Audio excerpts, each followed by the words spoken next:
la parole de Dieu rafraîchit. La parole de Dieu transforme, renouvelle ton intelligence. Dis Amen. Amen. Oui au changement. Oui à la transformation. Seulement par la parole de Dieu. Si tu n'as pas ta Bible, prends des notes. Revois l'enseignement que tu auras reçu ce matin. Alléluia. Parce que la parole de Dieu, elle est directionnelle. Nous ne sommes pas ici pour faire l'église, l'église, l'église. À quoi sert l'église si ce n'est pas pour former des disciples? Si ce n'est pas pour équiper des gens, à quoi servirait l'église? Alléluia. Alors tu as besoin d'écrire, de noter quelque part. Et à chaque fois nous vous disons, nous vous invitons, il faut prendre aussi du temps pendant la semaine d'évangéliser quelqu'un, d'appeler quelqu'un et de lui parler de Dieu, de lui parler de la grâce, la faveur qui est dans Jésus-Christ, de lui parler de l'appel de Dieu sur sa vie, de dire Jésus-Christ est Seigneur, viens à lui. Alors si tu ne prends pas des notes, si tu ne suis pas l'enseignement, et que tu puisses relire l'enseignement pendant ta semaine, tu ne vas pas pouvoir aider les autres. Est-ce que tu es d'accord avec moi? Dis Amen. Alléluia. Partager la parole demande vraiment que tu prennes le temps de lire, de comprendre, de trouver les secrets qui sont dans cette parole de Dieu. Alléluia. Invoque-moi et je te répondrai. Je t'annoncerai de grandes choses, des choses cachées que tu ne connaissais pas, dit le Seigneur. Amen. Alléluia. Pour invoquer Dieu, tu as besoin d'une révélation. Tu as besoin de comprendre qui il est. Et c'est vraiment toujours en relisant sa parole, en cherchant, en fouillant dans sa parole, que tu vas comprendre qui Dieu est et que tu vas pouvoir le partager avec d'autres personnes. Amen. Est-ce que nous pouvons encourager encore une fois Édouard ce matin? Est-ce que tu peux acclamer pour Édouard? Moi, j'ai été très surprise. Vous savez, quand tu es pasteur, Dieu te fait la grâce de reconnaître les dons qui sont dans les vies des gens, n'est-ce pas? Alors, le pasteur lui a dit ce matin, ok, tu vas maintenant m'aider, tu vas interpréter. Et il a commencé, comme toujours, comme nous commençons toujours à dire, oh, je ne suis pas capable. Quelqu'un pour prendre ce micro? Je ne suis pas capable. Hein? Mais dès qu'il a ouvert la bouche et qu'il a commencé à interpréter, tu reconnais que Dieu a placé ce don-là. Tu peux le voir. Dieu a placé ce don-là dans ta vie. Ma mère a dit quelque chose le vendredi quand elle a commencé à prier. Elle a dit, ben oui, je vais le faire parce que même ceux qui le font ne sont pas nés avec ça. Ils ont commencé à le faire un jour. Alléluia. Alors dis à ton voisin, ils ne sont pas nés avec ça. Ils ne sont pas nés avec ça. Si tu me vois avec le micro aujourd'hui, ce dimanche, demande à ma mère. Je ne suis pas née avec ce micro. Je ne savais pas qu'un jour j'allais me tenir devant des gens et prêcher. Alors il y a des choses qui sont cachées en toi. Alors c'est pour cela qu'il y a l'église. Nous allons t'aider à les découvrir. C'est pour cela quand le pasteur te dit, fais ceci. Ne dis pas, oh non, non, non, non, non, non, non, non, je ne suis pas capable. J'aimerais te dire une chose. Dieu ne t'appelle jamais à faire des choses que tu penses que tu es capable de faire. Dieu va t'appeler à faire des choses que tu penses, non, c'est impossible. Mais avec Dieu, tu vas accomplir des exploits. Alléluia. Des fois, nous disons aux gens, oh, mais fais ce que tu peux faire. Est-ce que vous avez déjà lu dans la Bible quelque part où Dieu a appelé un homme ou une femme de faire ce qu'il peut faire? Jamais. Dieu t'appelle toujours à faire des choses que tu ne crois pas que tu pouvais faire. Mais tu vas te rendre compte qu'avec Dieu, rien n'est impossible. Alléluia. Alors nous encourageons encore une fois notre frère Édouard. Continue, continue, continue. Maintenant, aujourd'hui, nous avons l'Internet. Va sur Internet, regarde, check. Regarde comment que fait un bon interprète. Prends des notes, apprends. Et à chaque jour, tu vas devenir meilleur. Alléluia. Alors dis à quelqu'un, tu vas devenir meilleur. Il faut briser à jamais l'esprit de timidité dans les frères et les sœurs. Brisons cet esprit-là. Ne commence jamais à penser, oh mais les autres, ils vont rire de moi. Et qu'ils rient de toi.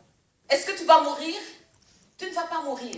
Je me souviens, je vais vous raconter cette histoire. La première fois que j'ai interprété, c'était en Suède, il y a de cela, je ne pensais pas combien d'années, il y a de cela 8 ans, je ne sais plus. Et c'était imaginez-vous, c'était dans une conférence, le prédicateur parlait en suédois. Ça faisait pas très longtemps là que je parlais la langue. Hein? Et puis, on dit, on a besoin d'un interprète, parce que l'interprète qui était dans la conférence était rentré. Alors, qui peut interpréter? Hey, c'était chaud. Tout le monde là a commencé à regarder par terre. Et quelqu'un a commencé à me pousser. Tu peux le faire. Je dis non.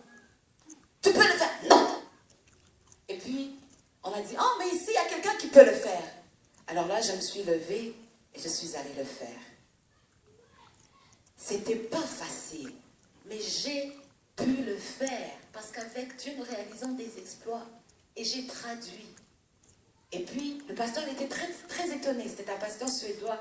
Waouh, il m'a demandé, ça fait combien d'années que tu es là? Ça fait combien de temps que tu parles suédois? Je lui ai dit, ça fait 4 ans que je parle suédois. Il m'a dit, waouh. Et tu as pu suivre et communiquer le message. Il m'a dit, t'es génial. Alléluia. Alors ce matin, j'aimerais dire à Édouard, t'es génial. Alors continue, avance. Amen. Avance. Alors Ésaïe 40, du verset 30 au verset 31. Écoutez, ce n'est pas toujours des dons pour venir ici devant que nous pouvons avoir. Il y a d'autres dons qui sont dans vos vies. Hein? Il y a d'autres dons qui sont dans vos vies. Des gens qui sont capables de faire un bon sourire aux autres lorsqu'ils rentrent dans l'église. Comme Diane, elle te sourit, elle te souhaite la bienvenue. Et tu sens que tu es content de rentrer dans l'église. N'est-ce pas? Peut-être que tu as un don pareil. Tu as peut-être le don d'encourager les autres, d'appeler les autres, de leur demander comment vas-tu? Est-ce que tu es malade? Il y a beaucoup... tu as la compassion pour les gens. Il y a beaucoup de dons qui sont dans nos vies. N'essaie pas de devenir ou d'être comme les autres. Mais reste fidèle à qui tu es, mais toujours dans l'optique de devenir meilleur avec ce don-là que tu as. Amen? Amen. Amen. Alléluia. Alors, Ésaïe, le verset 40, le chapitre 40, excusez-moi, le verset 30 et jusqu'au verset 31. Les adolescents se fatiguent et se lassent, et les jeunes hommes chancellent. Mais ceux qui se confient en l'Éternel renouvellent leur force. Ils prennent le vol comme les aigles. Ils courent et ne se lassent point. Ils marchent et ne se fatiguent point. Nous allons relire encore une fois. Les adolescents se fatiguent et se lassent. Les jeunes hommes chancellent. Dans la Bible français courant, c'est écrit les champions tombent, je pense. Mais ceux qui se confient en l'Éternel renouvellent leur force. Ils prennent le vol comme les aigles. Ils courent et ne se lassent point. Ils marchent et ne se fatiguent jamais. Alléluia. La force. J'aimerais parler de la force ce matin. Tu as besoin de force. J'ai besoin de force. Il a besoin de force. Tu as besoin de la force. Au chapitre 30, il est écrit que la force de l'adolescent, les adolescents se fatiguent et se lassent. Donc, la force de l'adolescent, à un certain moment, elle peut lui lâcher. La force de l'adolescent, son âge peut-être. C'est dans son physique. C'est dans sa fraîcheur. L'adolescent. Dans sa jeunesse. Les jeunes hommes chancellent. Les champions tombent. En d'autres mots, c'est une force qui est basée sur les capacités physiques, intellectuelles qu'une personne possède. La force de l'âge. Quand nous sommes dans ces années, nous pensons très fort. Hein? Vous savez, on a toujours raison. Ton père, ta mère te parle, mais toi, tu fais semblant de l'écouter. Mais en toi, en ton intérieur, tu te dis, ben, ce que papa dit ou ce que maman dit, c'est faux. De toute façon, lui, il est vieux. Qu'est-ce qu'il sait de la vie maintenant? Hein? Parce que tu sens beaucoup de force en toi. Tu vas à l'école, tu étudies de nouvelles choses. Aujourd'hui, c'est pire, hein? Parce que les jeunes maintenant, l'école, avec la technologie, tu te réveilles, ton enfant de 3 ans, il prend l'ordinateur, il connaît les options que toi, tu ne savais même pas exister sur ton téléphone ou sur ton ordinateur. Comment ça te montre? Oh, ne fais pas ça, papa, ne fais pas ça, maman. Fais ceci à la place. Hein? Et il va se sentir plus puissant que toi. Il va se sentir plus intelligent que toi. Sa force, la force dans son intelligence. Des fois, c'est l'argent. Tu te confies en ton argent. Parce que j'ai l'argent, je suis fort. Parce que j'ai l'argent, je suis influent. Parce que j'ai l'argent, je n'ai besoin de personne. Tu as la force. Tu as la force. À plusieurs reprises, vous allez voir qu'une personne qui a l'argent et une personne qui n'a pas l'argent ne marchent pas de la même façon. Hein? La personne qui sait qu'elle a l'argent, elle est confiante en elle. Hein? Elle est confiante en elle. Et gloire à Dieu pour l'argent, n'est-ce pas? C'est bien. La personne, elle est confiante en elle. N'est-ce pas? Elle sait que lorsqu'elle met sa carte, elle fait rentrer sa carte dans la machine de l'épicerie, elle ne tremble pas. Elle sait que ça va passer. Mais quand tu n'as pas d'argent, tu n'es pas sûr. Qu'est-ce que j'avais? C'était 100 $? C'était 20 $? C'était 30 $? Tu n'es pas sûr. Tu as acheté des choses pour 30,5. Tu ne sais pas, peut-être tu avais 31. Tu n'es plus sûr. Tu ne sais pas si ta carte va passer ou pas. Et tu te sens faible. Tu n'es pas fort. Alléluia. Mais la Bible dit que cette force s'épuise. Il y a cet homme, Mohamed Ali. Qui connaît Mohamed? Vous connaissez tous Mohamed Ali? Il était très fort. Il était très fort. Il terminait le match de boxe pendant que les autres étaient toujours derrière. Il y a beaucoup de gens allaient pour regarder ces matchs. Et avant même que le match se terminait, dans les 3 premières minutes, voilà, il avait déjà vaincu l'autre personne. Mais est-ce qu'il y a quelqu'un qui a déjà vu Mohamed Ali aujourd'hui? C'est un homme affaibli. Il n'a plus de force. Est-ce que vous vous souvenez, pour ceux qui ont été à l'école il y a des années, les enfants qui étaient les plus influents de l'école, hein? Les stars de l'école. Est-ce que c'est moi seul qui connais les stars de l'école? Dis oui, je m'en souviens. Ah, les enfants les plus populaires. Hein? Vous savez, à l'école, les enfants, des fois, vous pensez que c'est des innocents. Ce n'est pas toujours des innocents, croyez-moi. Il y a des enfants qui attirent toujours beaucoup d'enfants derrière eux. N'est-ce pas? Il fait ça, tout le monde fait ça. Il fait ça, tout le monde fait ça. Tout le monde veut suivre ce qu'il fait. Tout le monde veut porter ce qu'il porte. Tu vas rentrer à la maison, tu vas dire, papa, moi, vraiment, il faudrait que tu m'achètes telle chaussure. Pourquoi? Parce que telle a ça. Et qui est-elle? Ah, telle, tu sais, tout le monde fait ce qu'il fait. Tout le monde suit ces gens. Ils sont très populaires. Mais je me suis rendu compte de quelque chose. Ces gens qui sont populaires des fois à l'école, plus tard, ils sont plus populaires. Est-ce que vous avez regardé à plusieurs reprises dans les films, des réunions d'école après des années, lorsque vous avez quitté l'école, vous vous réunissez 10 ans plus tard, 20 ans, et vous allez vous rendre compte que ceux qui étaient populaires lorsque vous alliez à l'école, ils n'ont même pas accompli grand-chose dans leur vie. Hein? Ils sont devenus des quoi? De petits emplois. Mais ceux les plus sages, les plus timides, ils vont rentrer dans ces réunions. Et c'est eux qui sont devenus des présidents, directeurs généraux. C'est eux qui sont devenus de grandes personnes.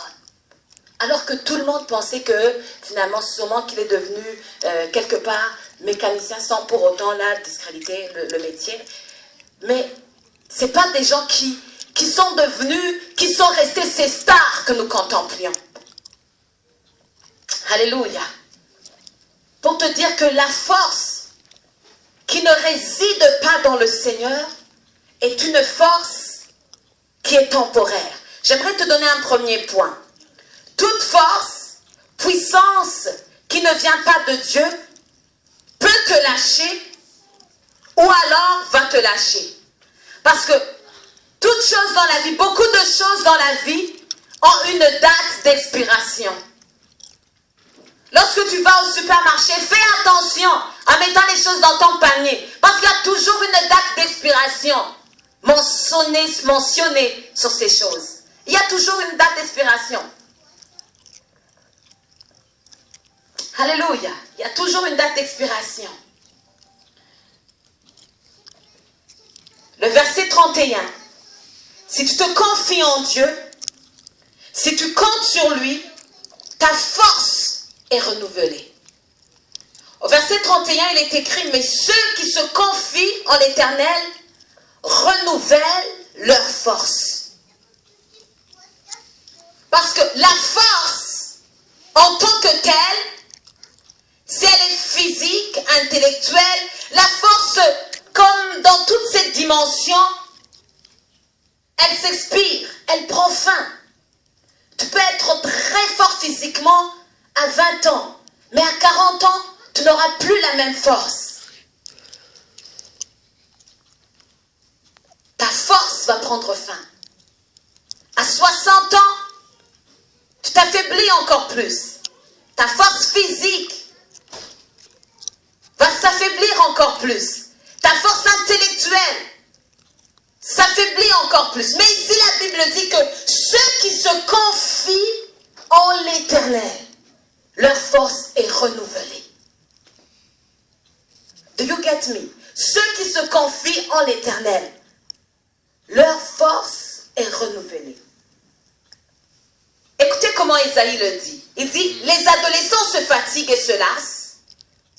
Les jeunes hommes chancellent, finalement, ils vont chanceler quelque part. Mais, il y a un mais, ceux qui se confient en l'Éternel renouvellent leur force. Le renouvellement de ta force est où? Dans la confiance en l'Éternel. Dis Amen. Le renouvellement de ta force est dans la confiance dans l'Éternel. Alléluia. Alléluia. Amen. Le renouvellement de ta force est dans la confiance de l'Éternel, en l'Éternel. Ce qui veut dire qu'une personne qui n'a pas confiance en Dieu, sa force va prendre fin. Mais une personne qui tous les jours renouvelle sa confiance en Dieu, Dieu renouvelle la force de cette personne-là. Reçois cela au nom de Jésus-Christ. Je te dis que ta force sera toujours renouvelée aussi longtemps que tu mettras ta confiance en Dieu. Ton don sera renouvelé aussi longtemps que tu mettras ta confiance en Dieu. Ton mariage sera renouvelé aussi longtemps que tu feras confiance à Dieu. Ta carrière sera renouvelée aussi longtemps que tu mettras ta confiance en Dieu. Tu ne seras pas un champion qui va tomber, mais tu seras un champion qui va se renouveler et se renouveler tous les jours de sa vie. Dis Amen si tu mets confiance, si tu mets ta confiance en l'Éternel. Oh! Les grands hommes sont tombés. Les grandes carrières ont pris fin. Mais il y a des gens qui sont restés debout. Alléluia. Les gens qui avaient mis leur confiance en l'Éternel. Ésaïe ici parle au peuple d'Israël. Leur dit, ceux que vous voyez, que vous croyez très grands aujourd'hui, très puissants, ils vont tomber. Mais vous qui avez placé votre confiance en l'Éternel, vous n'allez pas tomber. Mais plutôt, votre force va se renouveler. Alléluia. Ta force va se renouveler. Ta force va se renouveler. Ils prennent le vol comme les aigles. Alléluia.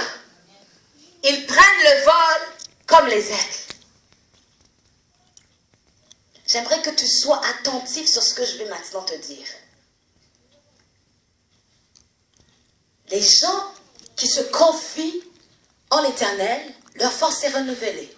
Et la Bible déclare qu'ils prennent le vol comme les aigles. Et j'aimerais maintenant te parler d'une période dans la vie de l'aigle. Il y a un aigle, l'aigle royal, lorsqu'il atteint l'âge de 40 ans, il est affaibli. Il devient vieux. Il ne peut plus voler comme il volait avant. Il ne peut plus prendre ses proies comme il les prenait avant. Pourquoi? Son bec est affaibli. Ses griffes ne sont plus assez fortes. Son plumage commence à le lâcher. Il ne peut plus voler. Maintenant, l'aigle royal a une décision à prendre. Il va se laisser mourir, ou alors il va monter quelque part sur la montagne. Et qu'est-ce qu'il va faire sur la montagne? Il va commencer à frapper contre un rocher son bec. Son bec va se casser. Et après que son bec soit cassé, un autre bec va pousser. Alléluia. Avec le nouveau bec, qu'est-ce qu'il va faire? Il va arracher ses griffes, les griffes anciennes qui ne fonctionnaient plus. Et de nouvelles griffes vont pousser. Et après cela, il va maintenant arracher son plumage avec les nouvelles griffes. Et un nouveau plumage va pousser. Est-ce que tu as bien compris cette illustration? Je suis cette enseignante ce matin. J'aimerais que tu puisses puiser, prendre toute la richesse qui est dans cette parole. Ici, c'est écrit, ils prennent le vol comme les aigles. Alors maintenant, ça veut dire que la Bible dit que ceux qui se confient en l'Éternel renouvellent leur force parce qu'ils prennent le vol comme les aigles. Alléluia. Dans la vie chrétienne, lorsque tu arrives à un moment, tu es fatigué. Est-ce qu'il y a quelqu'un qui a déjà été fatigué? Si tu as déjà été fatigué, dis j'ai déjà été fatigué. Je sais ce que c'est la fatigue. Je sais quand tu ne sens plus la force. Alléluia. Pour les jeunes, peut-être que le mot vous est étranger. Mais dans la vie, dans ta vie, tu vas arriver à un moment, tu vas sentir ta force te lâcher. Alors maintenant, tu as une option. Tu te laisses mourir comme l'aigle. Ou alors, tu vas monter sur la montagne pour aller te renouveler. Alléluia. Oh mon Dieu, mon Dieu, mon Dieu, mon Dieu, mon Dieu. J'espère que tu es en train de prendre ça. L'aigle royal, il arrive à un moment de sa vie, il devient très vieux. Il ne peut plus utiliser son bec, il ne peut plus utiliser ses griffes, il ne peut plus utiliser son plumage. Alors il a un choix, se laisser mourir ou alors prendre son envol et aller sur une montagne où il va aller se renouveler. Alors c'est ce qui arrive quand tu fais face à des décisions, à des situations difficiles dans ta vie. Tu peux laisser tomber, tu peux te décourager, tu peux abandonner, tu peux dire j'en peux plus, ou alors tu peux prendre une décision de faire renouveler tes forces ou de renouveler tes forces. Dis à quelqu'un, choisis de renouveler tes forces. Alléluia. L'aigle monte sur une montagne. Mais toi, tu n'as pas besoin de monter sur une montagne. Toi, tu as besoin de faire le contraire. Alléluia. Toi, tu as besoin de t'agenouiller devant ton Dieu et de renouveler tes forces. Je vais donner un troisième point qui dit, certaines situations viennent pour que tu renouvelles tes forces. Alléluia. Il y a des situations qui viennent dans ta vie, pas pour te tuer. Mais ces situations viennent pour que tu renouvelles tes forces. Alléluia. Dis à quelqu'un, cette situation, c'est pour que tu renouvelles tes forces. Amen. C'est dans des situations difficiles, toi qui croyais que tu ne pouvais pas prier, tu vas commencer à prier. Avant, tu disais aux gens, hey, moi je ne sais pas prier. Hey, mais quand Goliath s'avance, tu commences à prier toutes les prières que tu ne savais pas que tu étais capable de prier. Est-ce que je mens ou est-ce que je dis la vérité? La personne te disait, ah, mais moi j'ai jamais le temps de venir à la prière. J'ai jamais le temps, moi tu sais, des fois les dimanches je travaille. Et parce qu'il y a quelque chose qui vient dans sa vie. Parce qu'il y a une